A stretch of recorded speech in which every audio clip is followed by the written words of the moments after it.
Hello, everybody, and welcome to the Tuesday edition of Video Clips, which is brought to you by Wellness Forum Health and the Wellness Forum Institute for Health Studies. The first thing is that Black Friday 2-for-1 sale officially ended yesterday, but we have a few stragglers who were out of town or whatever. So if you made contact with us before the weekend or before yesterday, go on ahead and call the office. We'll take care of you. I mean, we don't want to stretch this out forever, but a little bit of grace period, I'm happy to accommodate because I know it's busy around this time of year. So anyway, products don't qualify, but programs and memberships and there are all kinds of other things that we can use with this. So feel free to give us a call at 614-841-7700 or email me and I'll provide you with some details.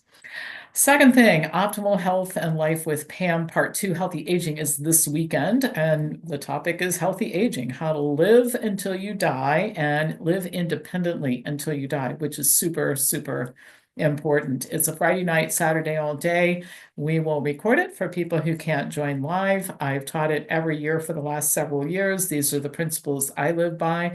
How do people who are active, productive, athletic, mentally clear, how do they do it to the age of 105? Well, that's what you're going to learn about. So if that sounds interesting to you, send me an email and I'll send details back. All right.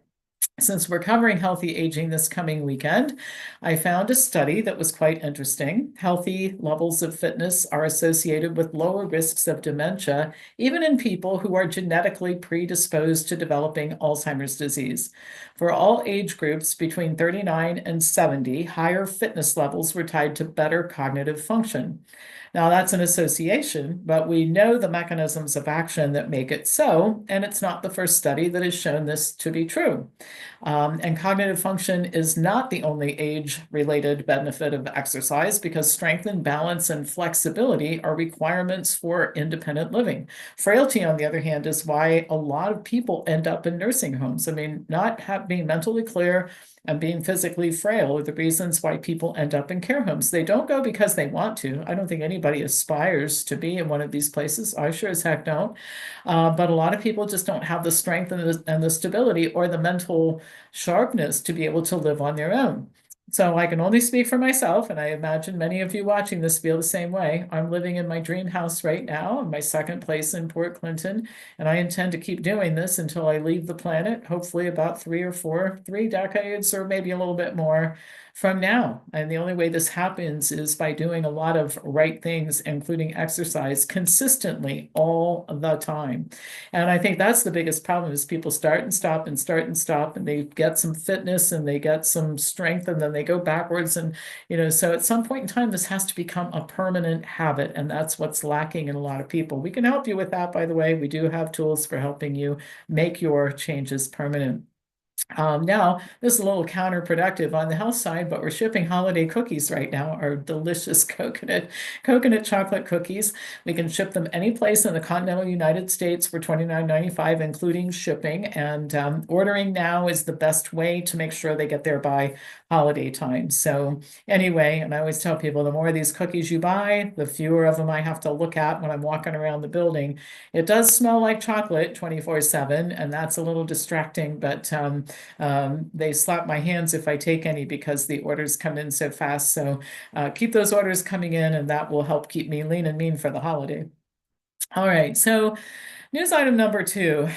This was disheartening. A recent report published in JAMA Cardiology concluded that 50% of all American adults now qualify for a prescription for Wegovy, a GLP-1 agonist prescribed for weight loss and now advertised heavily on television and other media.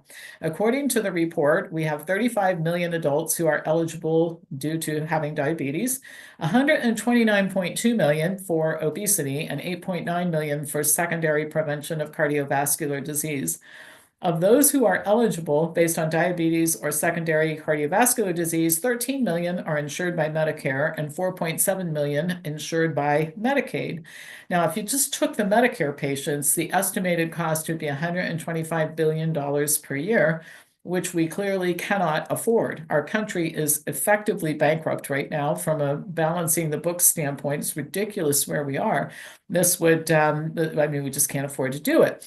What's even worse is the 125 billion is just for the drug. The cost of the side effects, which are severe, is even greater. Common side effects include nuisance type stuff like nausea, vomiting, diarrhea, constipation, headache, and acid reflux. Nuisance, but not if it's happening to you, right? Serious side effects include depression and suicidal thoughts, gallbladder disease, pancreatitis, and severe allergic response. Side effects have become so common that the legal profession is gearing up to handle injury claims and death. It's a whole lot like when they were gearing up for the tobacco litigation because there's so many people being harmed. You can just Google and see how many law firms are advertising that they're taking cases. Lawsuits have been filed by people who've had stomach and bowel injuries, vision loss, blood clots, stomach paralysis, deep vein thrombosis, esophageal injury, and pancreatic cancer. At least one plaintiff claims a family member died from taking the drugs. The drugs are all side effects and no benefit. Patients taking them don't learn how to eat like normal people and have a normal relationship with food, which is the only permanent way to address these types of problems. So, a couple things I want to point out. This is just another illustration of why our current healthcare system is crumbling. There's no possible way to sustain a system that's required to pay for harmful and useless drugs and which refuses to promote personal responsibility for health and healthcare. We don't expect this for houses and cars and other possessions. Rather, we assume that insurance is for unavoidable loss. Weight gain and type 2 diabetes are not unavoidable. They're predictable results of bad habits. It's disrespectful, in my opinion, to tell people that they're helpless. Our job as health professionals should be to empower people to do better for themselves. This doesn't happen through better chemistry. It happens through education and assistance with habit change. And I'll just mention that the Winner's Circle program that I offered this year was so successful and game-changing and life-changing for the people who were in that program. I'm offering it again in starting in January, another 4-month program.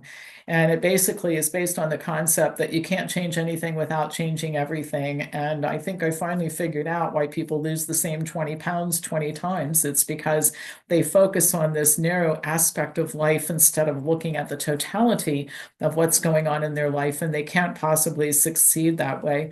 So anyway, we had some wonderful success in habit change and life change and that sort of thing. And I'm just so excited about doing this again, starting at the end of January. So if you're interested in information about that program, let me know. Also, I have finally gone through the tens of thousands, if not hundreds of thousands of pages of data on these COVID vaccines, and I'm presenting everything I found in as concise a way as I can. I have 305 slides, and I'll probably add a couple more on Wednesday, December 11th at 7:30. And it's probably the most interesting, frustrating, and um, uh, um, difficult project I've taken on in my career.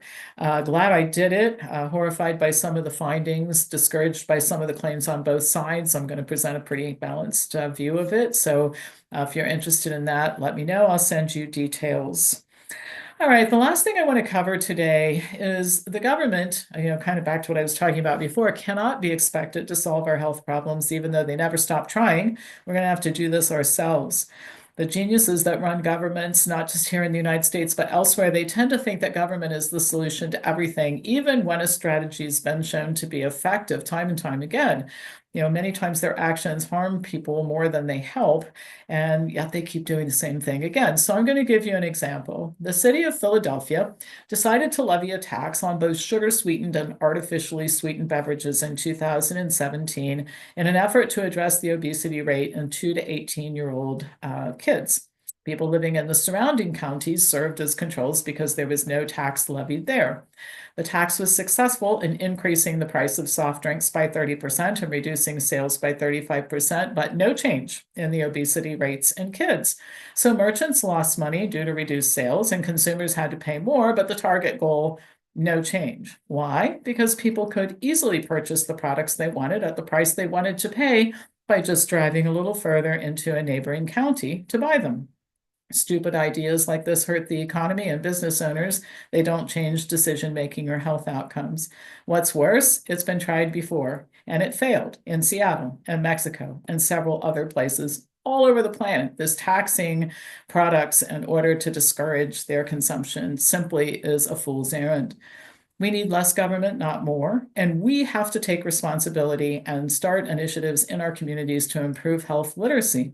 Only better information leads to better choices, and it happens from the bottom up, not the top down. Which brings me to just the last couple things. Health professionals training fees are going to increase in 2025. This is the time to enroll. And by the way, you don't have to have training in healthcare to do this. There is room for a lot of different kinds of people in the healthcare world that we're creating here at Wellness Forum. People with varying skills. We can teach you a lot of what you need to know to do things like operate a food over medicine club. We offer a diploma program in nutrition. We have an awful lot of wonderful courses for people who aren't trained, and of course, great courses for people who are. But we're going to train and educate our way to health in this country. We're not going to tax and mandate our way to better health in this country. So if that interests you and you want to be part of our movement, send me an email at pampopper@msn.com. Let's talk. All right, that's it for today. As usual, I'll pass this on to anybody who you think would enjoy watching it. I'll be back to you on Thursday with more news. Thank you for watching.